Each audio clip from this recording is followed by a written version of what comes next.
गायत्री मंत्र के साथ में परम पूज्य गुरुदेव, वंदनीय माता जी, सभी ऋषि सत्ताओं का संरक्षण प्राप्त करते हुए आइए एक बार उनसे मार्गदर्शन की प्रार्थना करें। ओम भूर्भुवः स्वः तत्सवितुर्वरेण्यं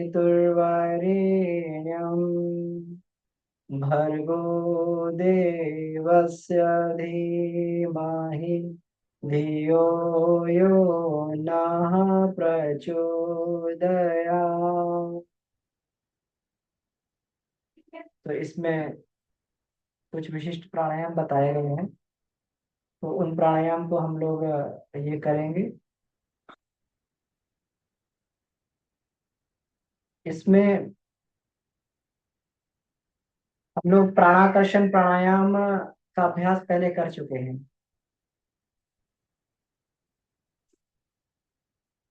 जैसे प्राणमय कोश में प्राणायाम, बंध और मुद्रा, तो ये तीन का अभ्यास जो है ये महत्वपूर्ण बताया गया है 19 क्रिया योगों में। ये प्रणाम प्राणमय कोश के क्रिया योग है प्रणाम प्राणमय कोश ये को अपनी जागृत आवाज करने के लिए। बढ़ा देते। आवाज कम आ रही है क्या? हाँ, बहुत धीरे आ रही। दीदी आवाज नहीं आ रही? आ रही है भैया, आ आ रही है। रही अच्छा, आ रही है, ठीक। बहुत धीरे। ठीक है, ठीक है, ठीक है। तो हम लोग जो है प्राणमय कोश में हम लोगों ने तीन क्रिया योगों का जिनका अभ्यास किया, वो प्राणायाम, बंध और मुद्रा। तो प्राणाकर्षण प्राणायाम हम लोगों ने प्राणाकर्षण की सुगम प्रक्रियाएं करके एक जो ये था ये क्लास, तो उसमें हम लोगों ने प्राणाकर्षण प्राणायाम का अभ्यास किया। और उसके बाद में हम लोग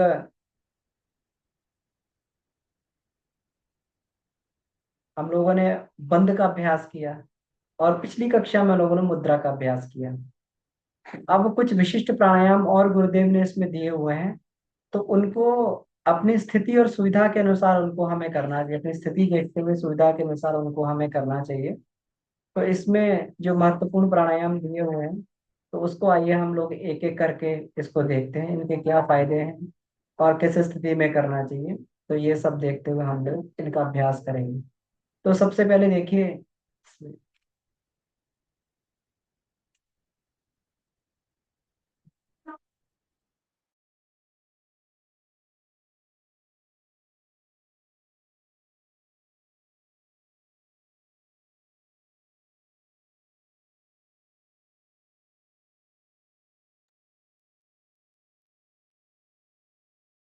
तो जो सबसे पहला प्राणायाम इसमें बताया है गुरुदेव ने, वो लोम विलोम इसमें लिखा है। लोम विलोम का अनुलोम विलोम भी हम लोग कहते हैं, अनुलोम विलोम का अभ्यास।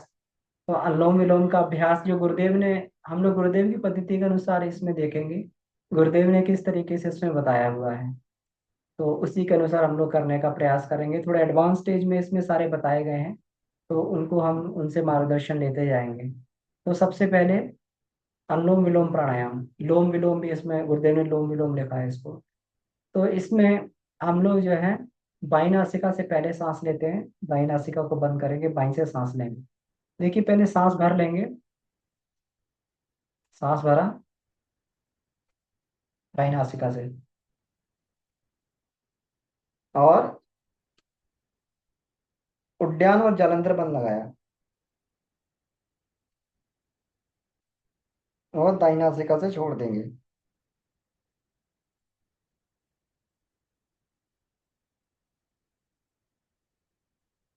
पुणे दाई नासिका से भरें,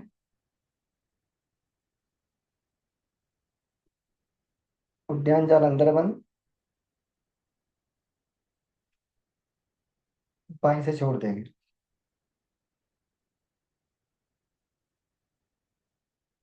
अगर हमें ये बाई नासिका को बंद करना है, तो कनिष्ठा का सहारा लेंगे, ये वाली उंगली का, कनिष्ठा उंगली। और दाई का करना है तो अंगुष्ठ का सहारा लेंगे, अंगूठे का। तो ऐसे करके हम लोग ये कर सकते हैं। ये ये देखिए, इस तरीके से इसको ऐसे भी कर ले, चाहे ऐसे कर ले, कैसे भी कर ले। तो और जब सांस छोड़ते हैं तो उस समय ये जालंधर बंद और उद्यान बंद दोनों लगा लेते हैं। उससे क्या होता है कि घर्षण होता हुआ चक्रों में, उपत्यकाओं में घर्षण उत्पन्न होता है, सुषुम्ना नाड़ी में घर्षण उत्पन्न होता है। इस घर्षण से उसमें विद्युत पैदा होती है। और ये द्वार जो है इसका, इससे थोड़ा घर्षण से जो है ये द्वार इसको खुलता हुआ चला जाता है, प्राण घर्षण करके उसमें निकलता है। तो अंदर कोई अवरोध है तो वो समाप्त होते हुए चले जाते हैं। इसका जो है एक बार में बाएं से दाएं, दाएं से बाएं करने में दो प्राणायाम होते हैं। तो इसका प्रारंभ में इसका हम लोग 10 बार अभ्यास करेंगे, मतलब 4 प्राणायाम हम लोग जो है बाएं से दाएं, दाएं से बाएं करेंगे। फिर पुनः श्वास भरते हैं बाएं नासिका से।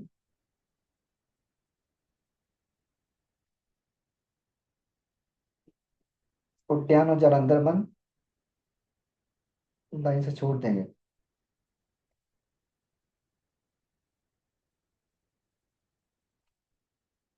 जिनको सर्वाइकल की समस्या है वो लोग गर्दन को ना झुकाएं, ये ध्यान रखें। पुनः दाई नासिका से श्वास भरेंगे और बाई से छोड़ देंगे।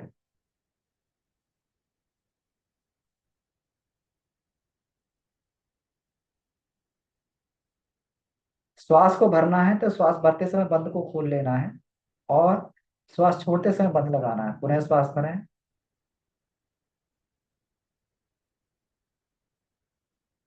बंद लगा के श्वास छोड़ेंगे। जालंधर और उद्यान बंद।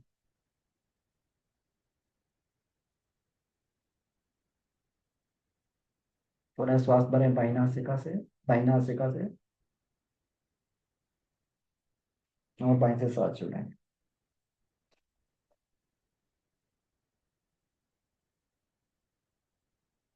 तो ये हमारा लोम विलोम या अनुलोम विलोम प्राणायाम पूरा हुआ। 6 प्राणायाम हमने किए।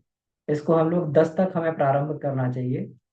यानी 5 प्राणायाम बाएं से दाएं, दाएं से बाएं। तो 5 क्रियाएं ये करनी है जिसमें 10 प्राणायाम हमारे हो जाएंगे।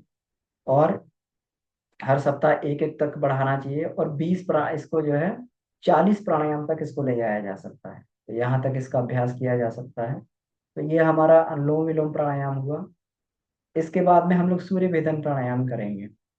तो सूर्य भेदन प्राणायाम जो है ये खास करके ये उष्ण प्राणायाम है। सूर्य चक्र होता है, सूर्य नाड़ी होती है, तो सूर्य नाड़ी को ही इसमें मुख्य रूप से प्रयोग किया जाता है। सूर्य नाड़ी से सांस खींचते हैं और चंद्र नाड़ी से छोड़ते हैं, तो जिससे गर्मी पैदा होती है। इससे गर्मी पैदा होती है, तो ये जो शीत प्रकृति के लोग हैं, तो शीत प्रकृति के लोगों को, आवाज कम है, और थोड़ा नजदीक करता हूँ इसको, शायद आवाज आ जाए। तो ये शीत प्रकृति के लोगों के लिए ये महत्वपूर्ण रहता है। तो ठंडी में इसको किया जा सकता है। और जो लोग ये होते हैं जिसमें ब्लड प्रेशर वगैरह की शिकायत है, उन्हें इस प्राणायाम को अवॉइड करना चाहिए। इसलिए जो ये विशिष्ट प्राणायाम बोले गए हैं कि सभी के लिए सभी प्राणायाम महत्वपूर्ण नहीं है। कोई शीत प्रकृति का है, कोई गर्म प्रकृति का है, किसी को कुछ आवश्यकता है, किसी को कुछ आवश्यकता है। तो इसलिए जो है अपनी आवश्यकता अनुसार इन प्राणायाम का चयन करना चाहिए। एक कुशल मार्गदर्शक से पहले गाइडेंस लेनी चाहिए, और फिर जो है इसका हमें अभ्यास करना चाहिए। तो देखिए हम लोग ये करने के लिए जा रहे हैं, सूर्य भेदन प्राणायाम करने के लिए जा रहे हैं। तो अब इसमें केवल दाई से सांस लेंगे, बाई से छोड़ेंगे। दाई से सांस भरेंगे। इसमें बंधों का क्रम गुरुदेव ने नहीं बताया है। दाई से सांस लें, नाभि तक ले जाएं, सूर्य चक्र तक। नाभि में अवस्थित सूर्य का ध्यान करें, और इसको बाई नासिका से छोड़ दें।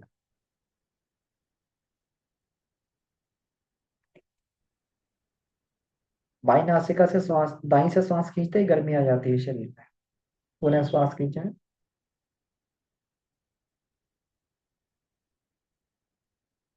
थोड़ा रुकें और छोड़ें।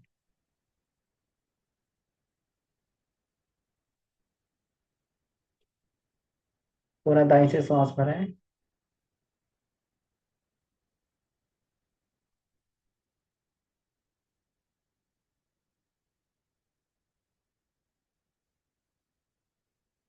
और छोड़ देंगे।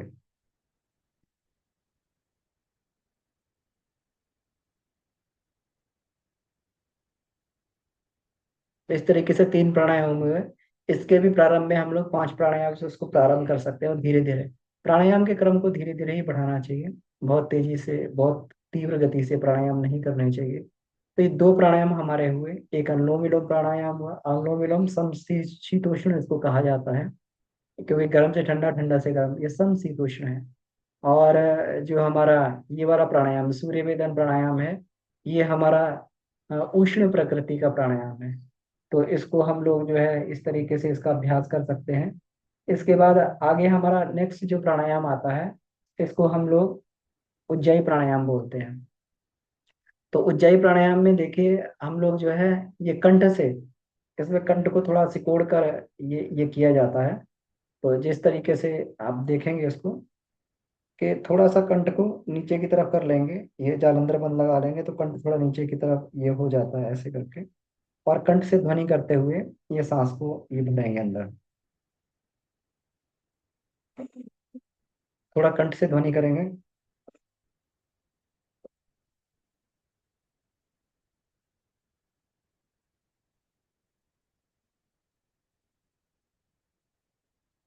और इसको बाई नासिका से छोड़ देंगे। इस प्राणायाम से भी उष्णता बढ़ती है। तो उष्ण प्रकृति के लोगों को ये प्राणायाम नहीं करना चाहिए। इससे उष्णता बढ़ती है। और इससे जो है पेट के रोगों का इससे शमन होता है।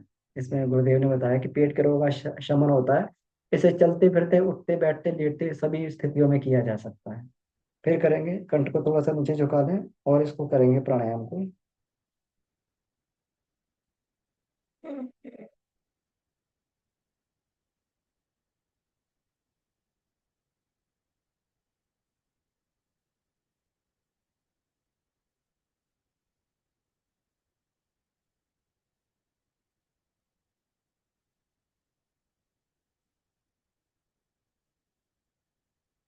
वायु नासिका से इसको श्वास को छोड़ देना।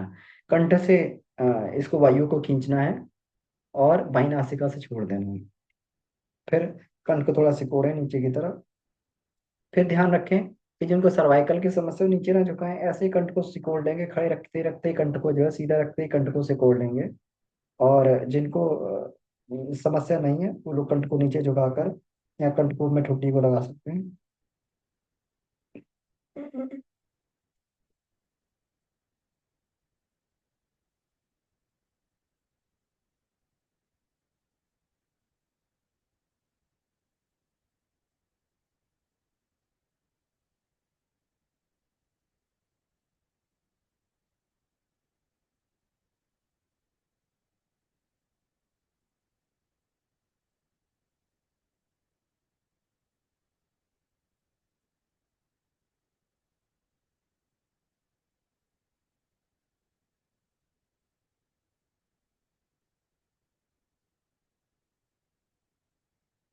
पुनः एक बार अभ्यास करते हैं। कंठ को सिकोड़ लें और कंठ से हवा खींचेंगे, प्राणवायु। इसमें हम लोग ये भी भावना कर सकते हैं कि हमारा विशुद्धि चक्र जागृत हो रहा है।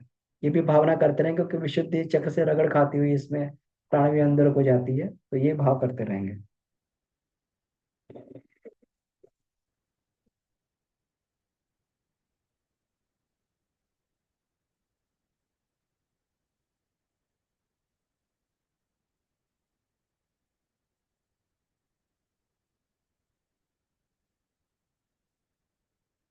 ये हमारा उज्जाई प्राणायाम का अभ्यास पूरा हुआ।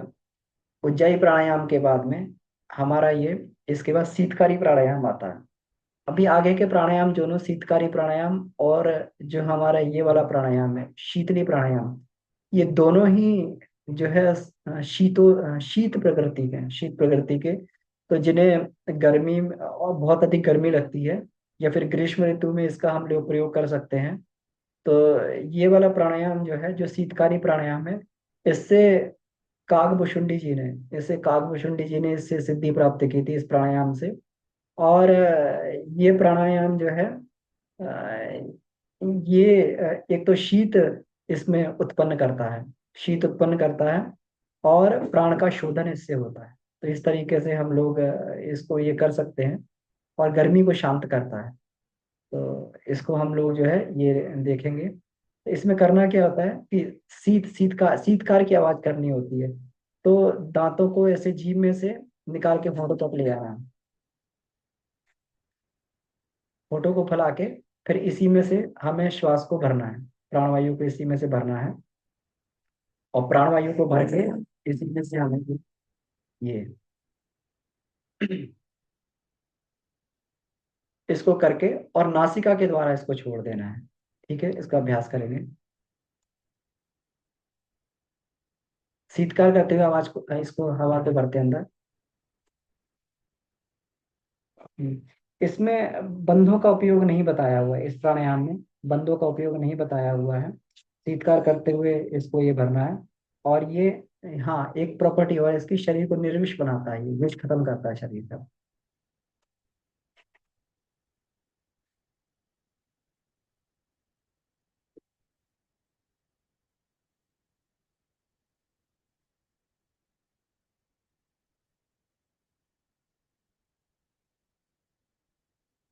नाक से सांस छोड़ देंगे।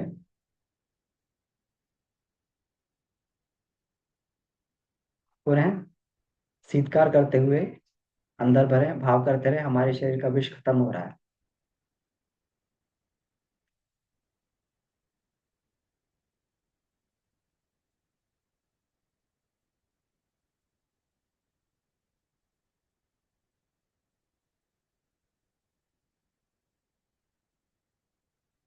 नासिका से श्वास को छोड़ देंगे। यथाशक्ति तुम कुंभक करेंगे।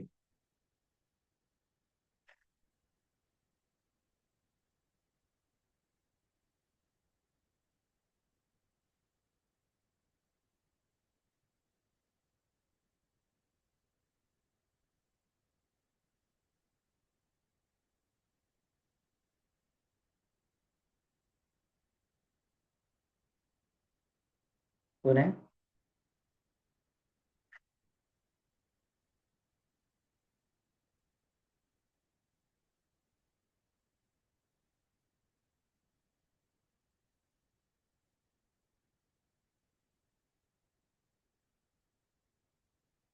नासिका से श्वास को छोड़ देना है। ये हमारा शीतकारी प्राणायाम हुआ। तो ये शीतकारी प्राणायाम हो गया। अब इसके बाद में शीतली प्राणायाम आता है। तो इससे काकभूषुंडी जी ने इससे ये प्राप्त किया था। अब शीतली प्राणायाम करेंगे। ये भी शीतल प्रकृति का है। इसमें थोड़ी सी जीभ को बाहर निकाल के और चोंच की तरीके से जीभ को ये बना लेते हैं हम। ऐसे करके जीभ को बना लेते हैं और यहीं से प्राणवायु को खींचेंगे। ये प्राणायाम कहते हैं कि शीत प्रकृति का होता है और रूप लावण्य में ये वृद्धि करता है। रूप लावण्य, सुंदरता में वृद्धि करता है, चमक बढ़ती है चेहरे पे। ऐसा करके जो है इसमें बताया गया है। इसका अभ्यास शीतल प्रकृति का होता है। तो इस तरीके से ये बनाकर और इससे श्वास खींचेंगे और नासिका से छोड़ेंगे।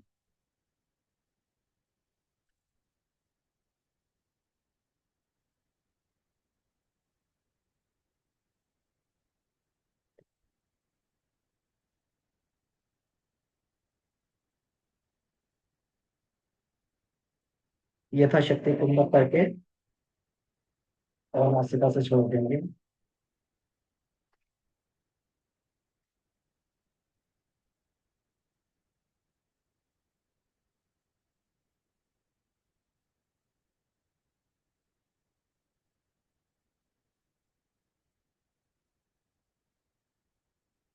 शरीर में ओज बढ़ रहा है, रूप लावण्य बढ़ रहा है, ऐसा भाव करते हुए शीतलता बढ़ रही है, भाव करते रहें। नासिका से छोड़ देंगे।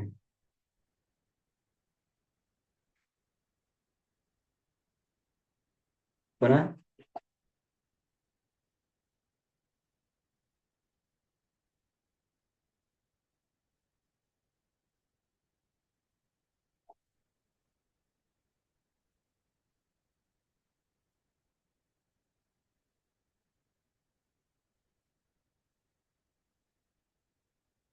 नासिका से छोड़ दें।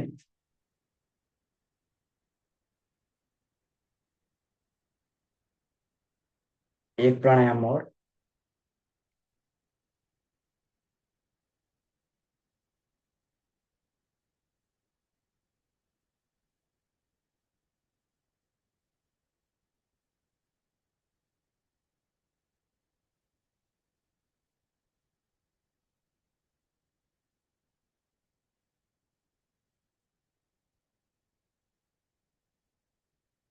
कभी भी प्राणायाम करते समय इस बात का हमेशा ध्यान रखना है हमें कि वातावरण शुद्ध हो, वहीं पर ये प्राणायाम करने हैं सारे, क्योंकि ये सारे उग्र प्राणायाम हैं और इन्हें करेंगे तो फिर अगर वातावरण दूषित होगा तो साइड इफेक्ट्स भी कर सकते हैं। तो सबसे बढ़िया ये समय रहता है कि जब हम लोग यज्ञ कर लेते हैं, यज्ञ के बाद में जो है ये वातावरण बड़ा शुद्ध हो जाता है, प्राणवायु वातावरण में व्याप्त हो जाती है, उसके बाद जो है ये अभ्यास किया जा सकता है। तो ये हमारा शीतली प्राणायाम हुआ। इसके बाद में भस्त्रिका प्राणायाम करेंगे। ये समशीतोष्ण प्राणायाम, भस्त्रिका प्राणायाम समशीतोष्ण प्राणायाम है। ये तीनों ग्रंथियों का भेदन करता है, ब्रह्मा विष्णु महेश, ये तीनों ग्रंथियों का भेदन करने के लिए इसको प्रयोग किया जाता है। तो इसको जो है फिर बाद में नाड़ी शोधन के रूप में भी इसका प्रयोग करने लगते हैं हम लोग। तो सबसे पहले तो इसको भस्त्रिका स्टाइल में ही करेंगे, नाड़ी शोधन स्टाइल में नहीं करेंगे। तो भस्त्रिका स्टाइल में करने के लिए देखिए, पहले बाईं नासिका से ही सांस को लेंगे, बाईं से छोड़ेंगे, तीव्रता से बाईं से सांस लेंगे, बाईं से छोड़ेंगे 10 बार। फिर इसके बाद एक बार गहरी सांस लेके बाईं से, और फिर कुंभक करेंगे और दाईं से छोड़ देंगे। फिर इसी प्रकार दाईं से 10 बार सांस लेंगे, छोड़ेंगे, और 11वीं बार दाईं से लंबी सांस लेके और बाईं से छोड़ देंगे। तो इसको इस तरीके से देखिए, ऐसे करेंगे इसको।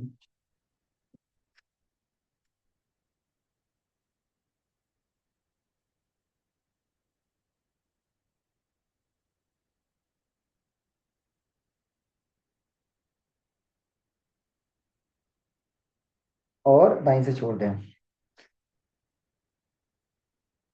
अब दाईं नासिका से श्वास करेंगे।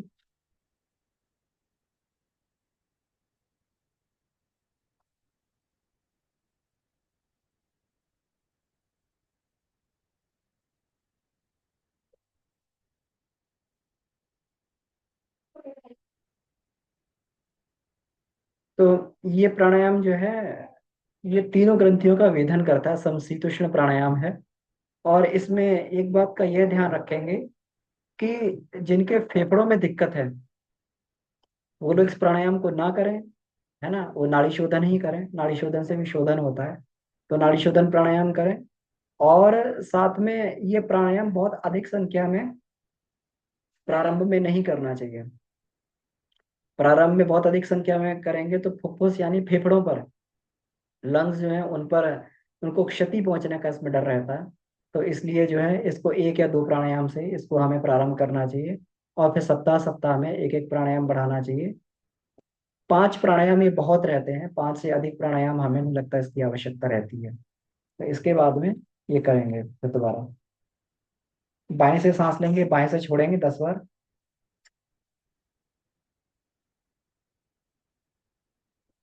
11 बार सांस भरें, लंबी गहरी,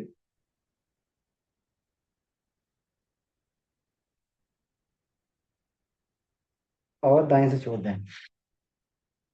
अब बाएं से सांस लेंगे, छोड़ेंगे 10 बार।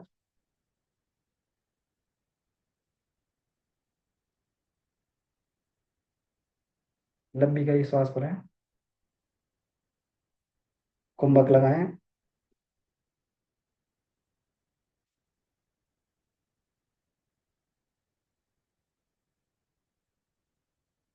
और छोड़ देंगे।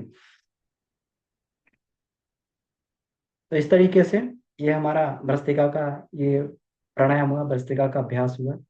तो हम इस तरीके से भ्रस्त्रिका का अभ्यास करते कर सकते हैं। इसका मुख्य फायदा है, ये ब्रह्मा विष्णु महेश ये तीनों ग्रंथियों का वेधन करता है। विज्ञान में कोश में जो हम लोग ग्रंथि वेदन पढ़ेंगे तो उसमें ये जानेंगे भी ग्रंथि वेदन के बारे में। तो इसमें जो है हम लोग ये करेंगे इस तरीके से इसको। तो इसके बाद में हम लोग आगे जो है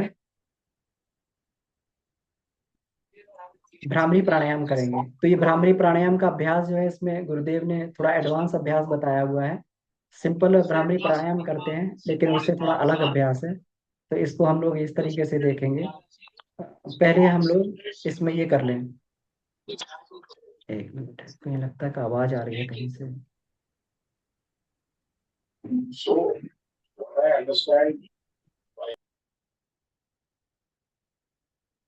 हम्म।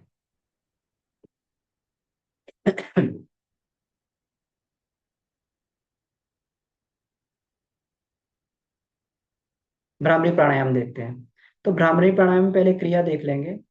तो हमें पहले जालंधर बंद लगाना है थोड़ा सा, और श्वास को खींचना है। श्वास को खींचने के बाद में, और इसको भंवरे की गुंजन करते हुए, भंवरे की गुंजन करते हुए हमें इसको श्वास को निकालना है। नाक द्वारा नाक को बंद कर लेंगे, और इसको जो है नाक को बंद करके धीरे से थोड़ा सा खुली रख के, और भंवरे की गुंजन की तरीके से हम इसको श्वास को निकालते रहेंगे। उससे पहले कुंभक में हमें जो प्राणवायु है, इसको बाएं से दाएं घुमाना है। अब इसमें घुमाएंगे कैसे, मस्तिष्क में कैसे घुमाएंगे हवा को, प्राणवायु कैसे घुमाएंगे? तो संकल्प के द्वारा ये भाव करना है कि क्लॉकवाइज डायरेक्शन में ये प्राण घूम रहा है, प्राण तत्व घूम रहा है, पूरे मस्तिष्क की परिक्रमा कर रहा है बाएं से दाएं क्लॉकवाइज डायरेक्शन में। फिर जो है हम लोग इसको नाक से इसको ये निकाल देंगे। ठीक है, तो देखिए अब इसको ये करते हैं। पहले इसमें जालंधर बंद लगाकर श्वास को भरें।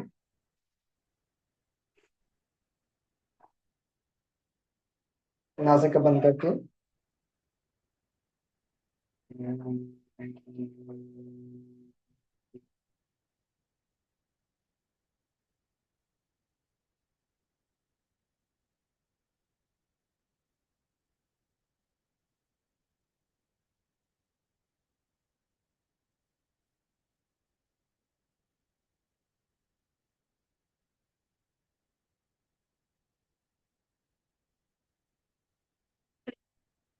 वह जालंधर बंद लगा के श्वास को खींचें।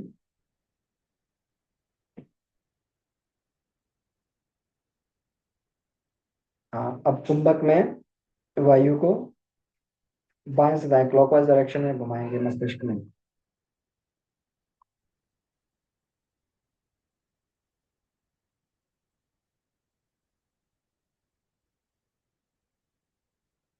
वायु को बाहर निकालें बमरे की गुंजन की तरीके से। हम्म,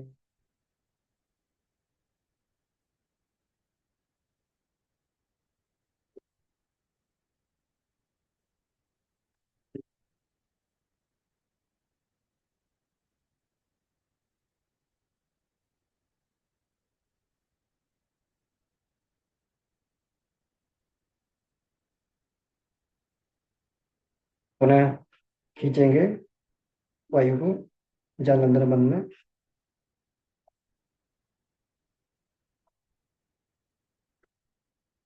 मस्तिष्क में बाएं से दाएं घुमाएं क्लॉकवाइज डायरेक्शन।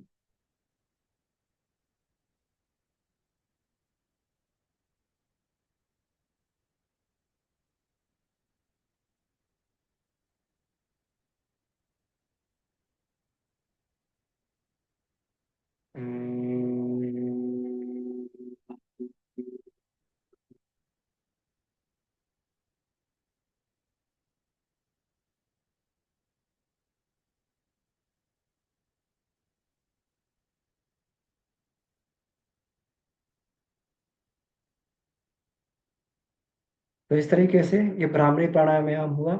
3 राउंड इसके पूरे हुए। तो ऐसे करके हम लोग इसको भी 5 राउंड तक इसको प्रारंभ कर सकते हैं। इस प्राणायाम से एकाग्रता बढ़ती है। एकाग्रता के लिए और प्राण की स्थिरता के लिए ये प्राणायाम महत्वपूर्ण माना जाता है। इसमें जो है हम लोग ये करते हैं, जो अंदर भ्रामरी करते हैं। तो जब हम लोग ब्रह्म ग्रंथि का भेदन करते हैं तब भी हम लोग भ्रामरी करते हैं, अंदर ये भाव करते हैं कि ये जो है इसकी ब्रह्म ग्रंथि की परिक्रमा लगा रहा है, ये अंदर प्राण जो है ब्रह्म ग्रंथि की परिक्रमा लगा रहा है और इसको जागृत कर रहा है। तो इसको इस तरीके से हम लोग ये कर सकते हैं। तो इसमें यही एडवांस इसमें ये कुछ बताया है गुरुदेव ने कि अंदर प्राण की परिक्रमा संकल्प के द्वारा, क्योंकि वैसे तो हम लोग कैसे घुमाएंगे अंदर प्राण को मस्तिष्क के अंदर, तो संकल्प के द्वारा इसको घुमाया जाता है। तो ठीक है, तो ये हमारा भ्रामरी प्राणायाम हुआ। इसके बाद में ये मूर्छा प्राणायाम आता है। तो मूर्छा प्राणायाम के लिए अब इसमें मूर्छा प्राणायाम में देखिए, कानों से इसको ये बंद करेंगे। कानों से बंद करके ये अंगुष्ठ अंगुष्ठ के सहारे जो है अपने कान बंद करेंगे, और तर्जनी को आंखों पे रखें, और मध्यमा से नासिका बंद करें, और ये इस तरीके से। और जब इसमें ये और भ्रुकुटी मध्य ध्यान करेंगे, भ्रुकुटी मध्य ध्यान करेंगे। और भ्रकुटी मध्य ध्यान करके जैसे ही हम लोग श्वास खींचेंगे पूरा करते समय, और यहाँ पे ये भ्रकुटी मध्य ध्यान करके यहाँ पर पंच तत्व दिखाई देते हैं। तो यहाँ पर हम लोग जो तत्व उस समय प्रभावकारी होता है वही तत्व हमें दिखाई देता है। तो श्वास भरते समय देखिए, इसको इस तरीके से हमने किया, और श्वास भरेंगे, पूरक करेंगे और भ्रकुटी मध्य ध्यान रखेंगे।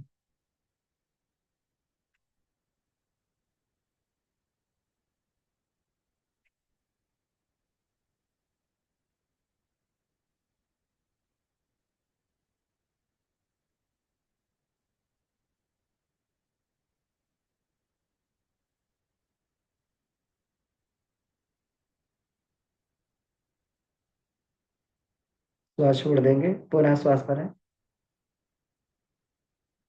भ्रकुटी मध्य ध्यान करें।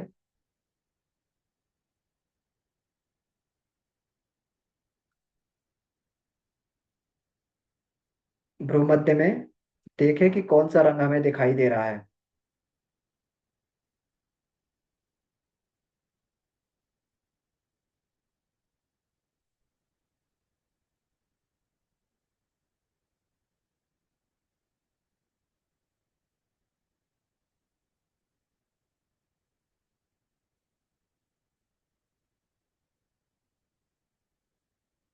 श्वास को छोड़ देंगे।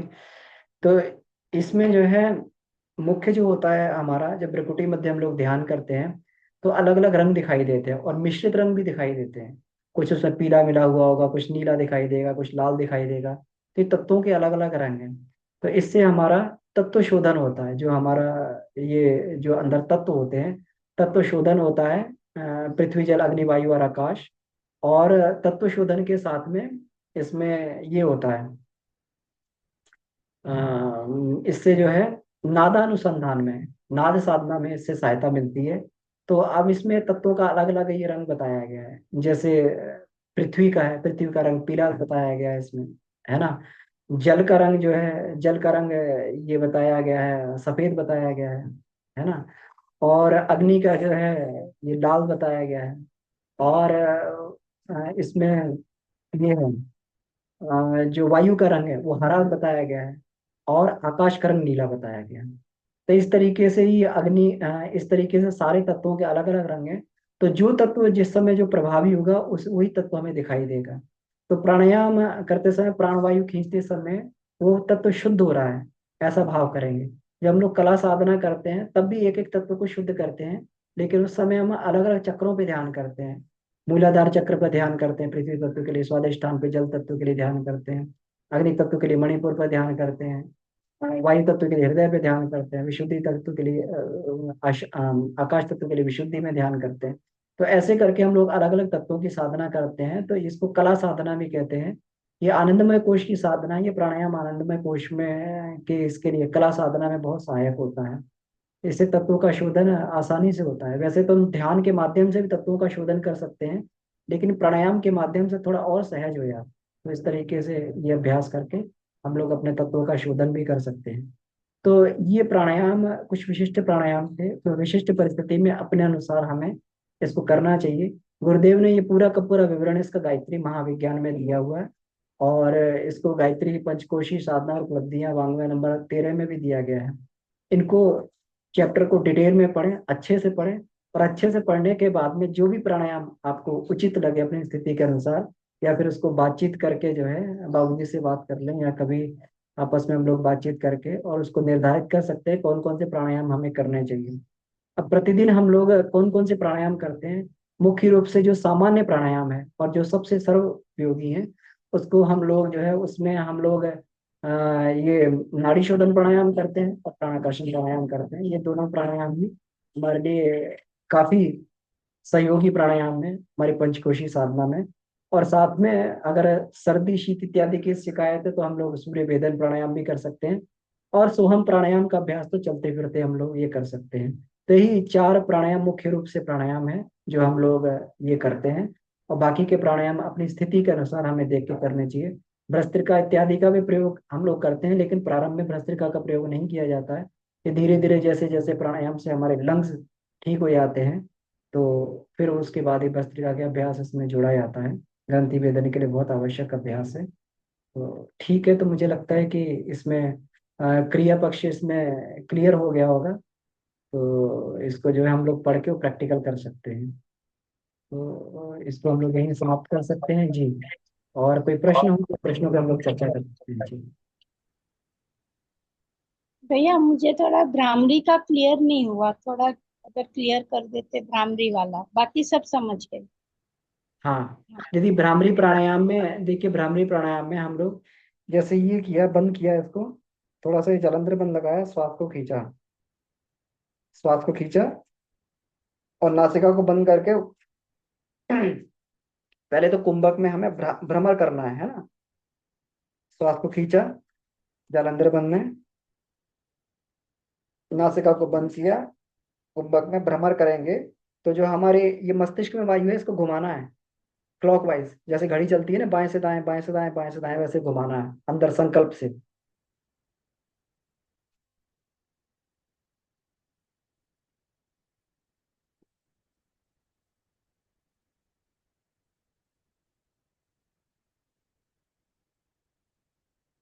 घुमाने के बाद में अब नासिका से भ्रमर गुंज की तरीके गुंजन करते हुए सांस को छोड़ेंगे।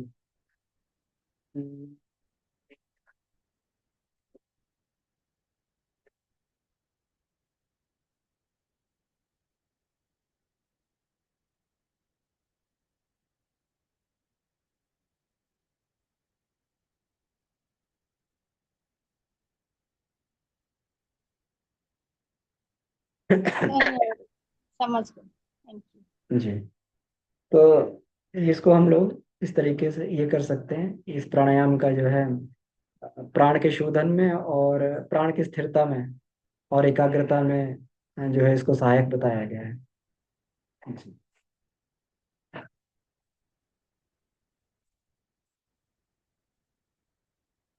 तो सामान्य रूप से हम लोग जो प्रतिदिन प्राणायाम करते हैं, उतना ही प्राणायाम जो करना ये आवश्यक रहता है। विशेष परिस्थितियों में हम लोग विशेष प्राणायाम इसमें से चुन सकते हैं। कौन सा प्राणायाम किसके लिए महत्वपूर्ण है, इसका एकदम तुरंत इसका ये नहीं किया जा सकता है, निर्धारण नहीं किया जा सकता है। इसके लिए जो है फिर जैसे हम लोग प्रैक्टिकल में जाते हैं, बाबूजी का प्रैक्टिकल में जाते हैं, या फिर चर्चा करने के बाद में ही ये पता लगता है कि कौन सा प्राणायाम किसके लिए महत्वपूर्ण है, तो उसी के अनुरूप प्राणायाम किया जाता है। और नाड़ी शोधन और प्राणाकर्षण प्राणायाम तो निरापद प्राणायाम है। ये कोई भी किसी समय किसी स्थिति में भी इसको ये कर सकते हैं। और इन्हीं का जो है हम लोग लंबे समय तक अभ्यास करें तो हमारा प्राणमय कोश इसमें शुद्ध होता रहता है।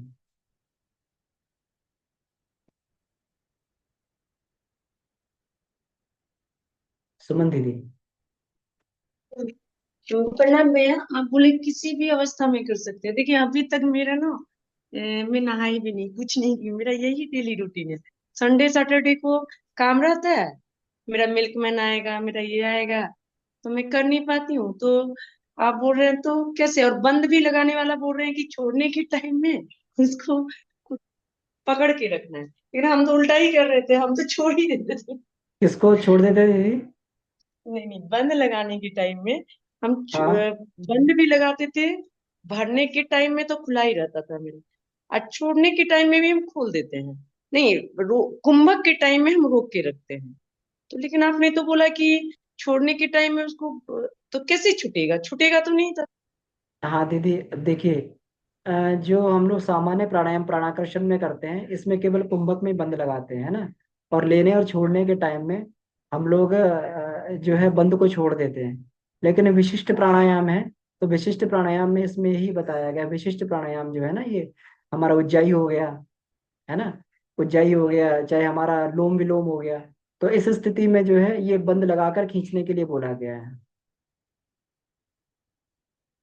भैया वो क्या है, मुझे ना प्राणायाम में करती नहीं हो, रियली मैं बताती हूँ, बाबूजी के कहने पर भी मैं नहीं करती हूँ, क्लासेस में भी कितनी बार। तो मुझे कोई शॉर्टकट बताइए ना, मुझे ये भी नहीं पता नारी शोधन क्या है। सूर्य वेदी करती हूँ, बस सूर्य वेदी, और वो शीर्षासन के टाइम में बस यही करती हूँ, कुछ नहीं।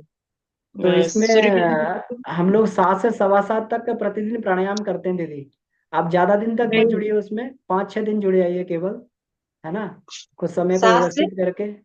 7 बजे से सात। 7:15 बजे तक करते हैं दीदी। तो है ना। उसमें वही इम्पोर्टेंट इम्पोर्टेंट प्राणायाम ओनली। केवल इंपॉर्टेंट प्राणायाम करते हैं प्रतिदिन हम लोग। नाड़ी शोधन उसमें करते हैं, नाड़ी शोधन और प्राणाकर्षण प्राणायाम प्रतिदिन करते हैं, बंदों का अभ्यास करते हैं उसमें।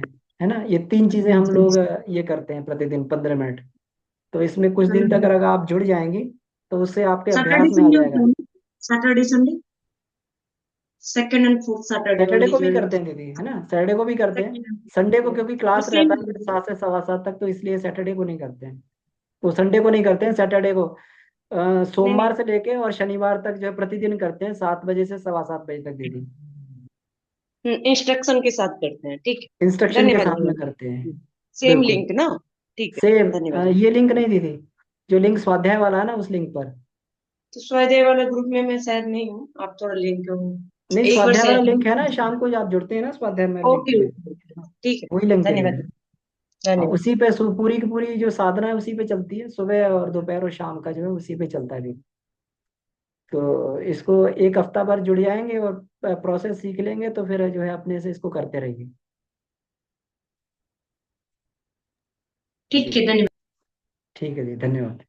प्राणायाम बहुत आवश्यक है, प्राणायाम के बिना जो है एनर्जी नहीं रह सकती है ना।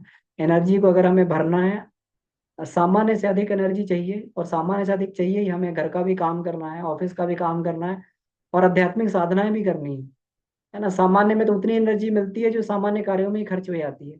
अध्यात्म के पद पर बढ़ने के लिए बहुत एनर्जी चाहिए। तो इसलिए प्राणायाम की क्रिया बहुत आवश्यक है, और इससे मन पर भी कंट्रोल आता है। जी कविता दीदी।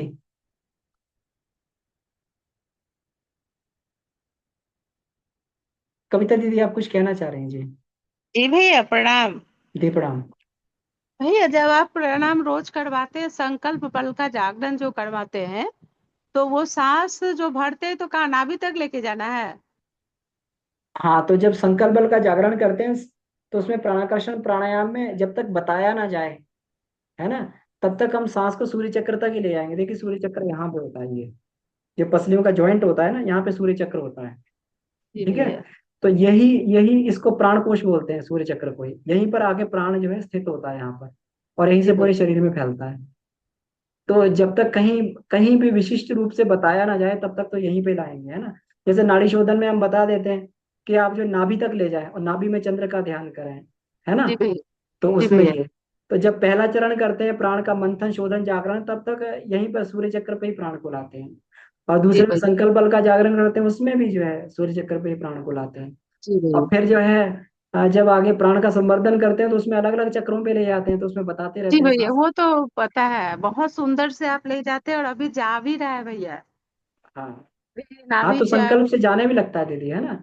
उस जी भैया। उस केंद्र पे आपको जो है थोड़ा सा स्फुरण चालू हो जाएगा, उस केंद्र पे आपको लगेगा कि मतलब वो केंद्र जो है हरकत करने लगेगा। जी वो जब आप मूलाधार में भी बताते हैं भैया, तो बहुत सुंदर से जाता है, और एकदम नए जुड़े हैं इसमें तो एबीसीडी सीख रहे हैं, लेकिन आप इतना सुंदर से बताते हैं कि मतलब बहुत जल्दी कैप्चर कर पा रहे हैं। जी और जी। बहुत, जैसे पीठ में तो बहुत दर्द रहता था भैया। मेरा एक प्रॉब्लम है, क्या हम पालथी मार के बैठ नहीं पाते हैं। जब गुरु जी का ध्यान साधना चलता है उस समय अकड़ जाता है, पाँव मतलब भारी हो जाता है, उस समय क्या करे भैया समझ में नहीं आता है। हाँ, तो दीदी उसके लिए देखिए, पहले तो हमें क्या कहते हैं, इस पोस्चर में बैठना जिससे हम आराम से बैठ सकें पोस्चर में, है ना। तो धीरे धीरे जैसे हम प्राणायाम और योग का अभ्यास करते रहेंगे ना, तो उससे क्या होगा कि हमारी नाड़ियां सब शुद्ध हो जाएंगी, तो पैर अकड़ेगा नहीं। कभी कभी जो है हमारा जो है, हमने देखा भी बीच में कुछ महसूस किया था कि हमारे दाईं तरफ जो है ये पैर सोने लगा था, दाएं वाला ये जंघा से लेके नीचे तक दायां पैर सो जाता था। तो फिर दायां वाला वही हो भाग रहा है भैया। तो दायां वाला भाग जो सूर्य नाड़ी का स्थान होता है, तो फिर हमने तुरंत जो है उस समय वो किया, सूर्य भेदन प्राणायाम किया, पूरे के पूरे इसको साफ किया। 5 प्राणायाम करने के बाद में वो खत्म हो गया। तो प्राणायाम अच्छा। बहुत प्रभावी होता है। ये बहुत बड़ी से बड़ी जो हमारे नर्वस सिस्टम के ये होती है ना अवरोध, उसको उसको खत्म कर देता है ये। तो जी फिर भैया। बाद में नहीं सोते, अब नहीं सोता है।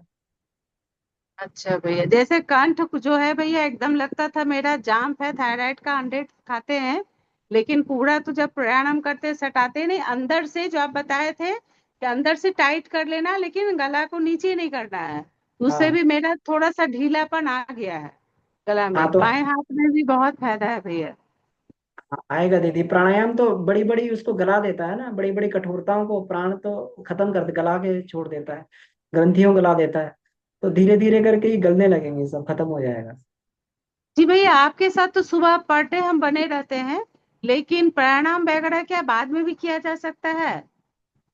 उतना प्राणायाम दीदी बहुत है ना, 15 मिनट नहीं, का काफी है। प्राणायाम। हाँ, उतना काफी है, पूरे दिन भर के लिए उतनी बैटरी चार्ज जो है बहुत है। 15 मिनट अच्छा प्राणायाम बहुत भाई, होता है। और जितना आप करवा देते हैं बस वही काफी है भैया फिलहाल? हाँ, उतना काफी है, बाकी फिर चलते फिरते आप करते रहिए, है ना, तो हम भाव बनाए साधना। रखिए चलते फिरते। अच्छा है ना। भैया, जी एक जी। बात और पूछना था, मेरा ज्योति अवतरण पर डे नहीं हो पा रहा है, उस हम्म। समय नहीं जुड़ पा रहे हैं, तो क्या बाद में भी किया जा सकता है?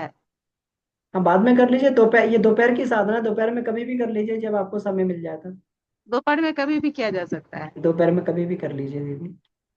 जी भैया, जी शाम भैया। को जो है, क्योंकि गुरुदेव ने जिस तरीके से व्यवस्थाएं बनाई उसी तरीके से हम लोग इसको फॉलो करने की कोशिश कर रहे हैं।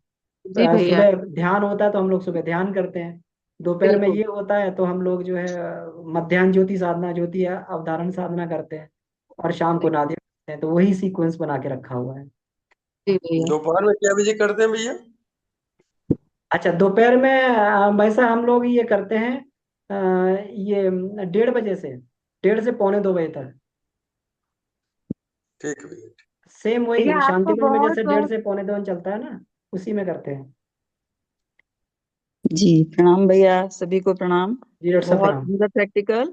तो इस पर बहुत सारी रिसर्चेस हुई हैं, हम लोग अगर साथ में उसको भी थोड़ा थोड़ा समझ लेंगे तो ज्यादा जी फायदा होगा और लोगों को भी बता सकेंगे।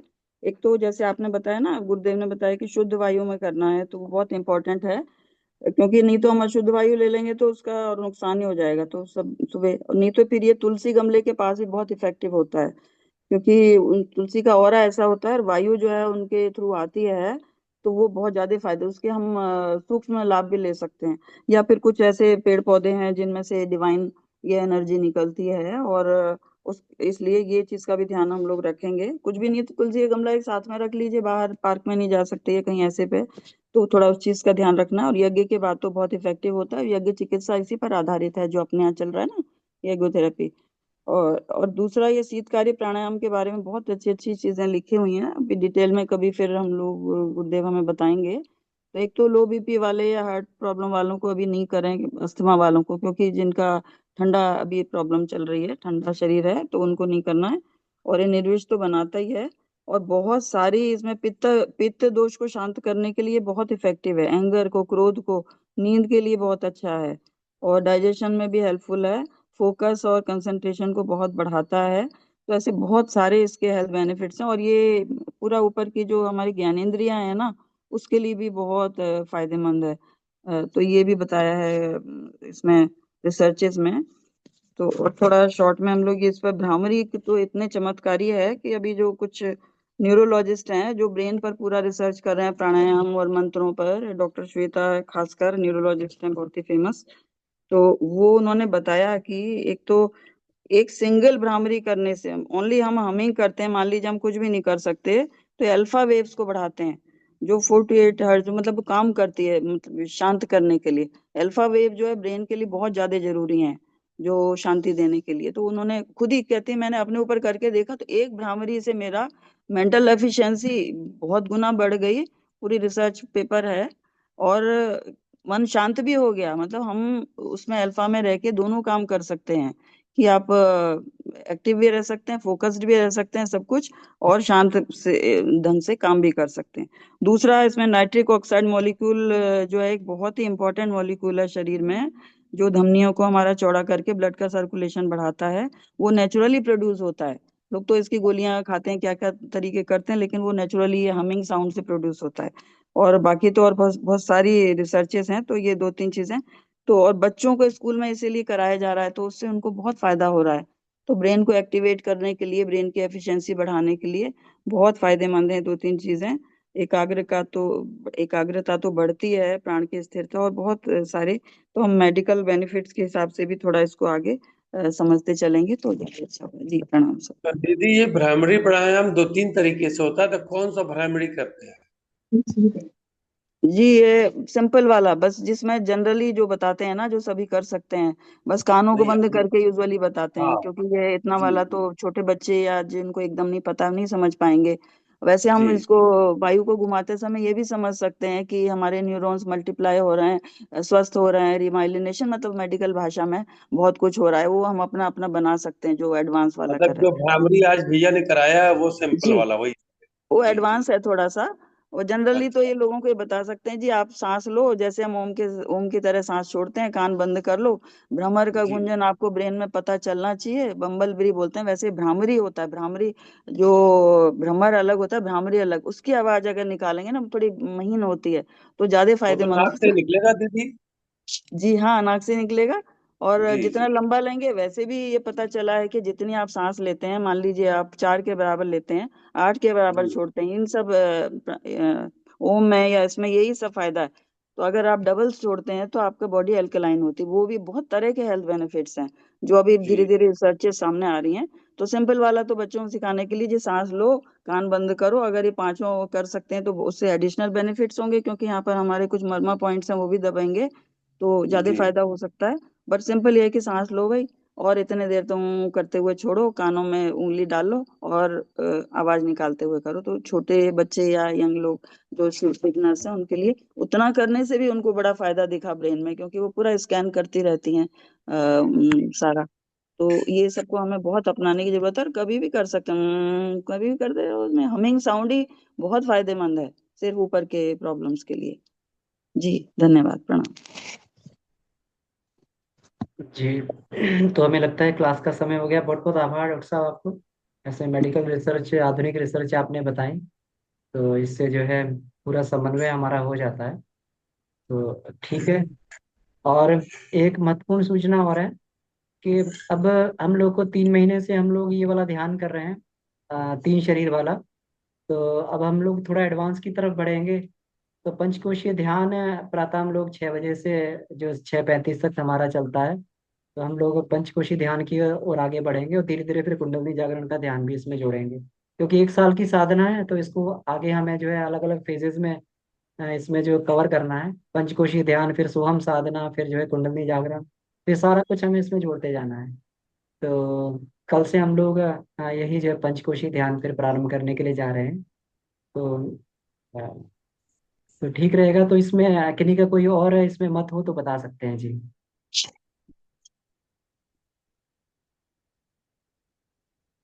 ठीक है। तो आइए हम लोग इसी के साथ में आइए, अब शांति पाठ करते हैं, क्लास में ही समाप्त करते हैं। आप सभी का बहुत बहुत धन्यवाद। परम पूज्य गुरुदेव, वंदनीय माता जी, और इस सप्ताह को धन्यवाद देते हुए आज के इस सत्र को ही समाप्त करते हैं। पुनः हम लोग चर्चा में अगले रविवार को मिलेंगे। बहुत बहुत धन्यवाद आपका जुड़ने के लिए। ओम